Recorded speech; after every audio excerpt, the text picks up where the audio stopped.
Si tu veux réduire ta consommation d'électricité, simplement et sans te priver, suis ces 7 astuces. Premièrement, le chauffage électrique, c'est de loin le plus gros point de consommation. Si tu baisses seulement de 1 degré ton thermostat ou tes radiateurs, tu peux avoir un impact jusqu'à 10% de moins sur ta facture. Évite au maximum les chauffages d'appoint, ils sont souvent de très mauvaise qualité, surconsomment et sont très peu efficaces. En suivant ces conseils, c'est entre 60 et 300 voire 400 euros d'économies par an. Deuxième astuce, pour ceux qui ont un ballon d'eau chaude, il faut bien régler, donc entre 55 et 60 degrés, le faire consommer en heure creuse uniquement, te faire économiser entre 60 et 200 euros par an. Si ton chauffe-eau est très vieux, il a sûrement plein de calcaire et de tartre, où la résistance est en très mauvais état.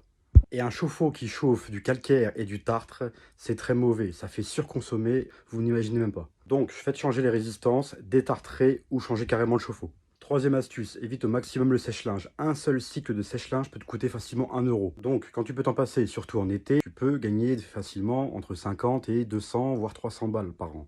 Quatrième astuce, change toutes tes ampoules anciennes en LED. Ça peut paraître bête, mais aujourd'hui, les ampoules LED sont très abordables. Donc, changez vos vieilles ampoules à incandescence par des ampoules LED, ça consomme 10 fois moins. On parle entre 50 et 150 euros d'économie par an. 5. Les appareils en veille. Alors évidemment, tu vas pas couper ta box. Pour ce qui est ordinateur et console de jeu et les écrans, ça consomme énormément, même en veille. Donc, tu les branches sur une multiprise qui ont un petit interrupteur et tu éteins à chaque fois.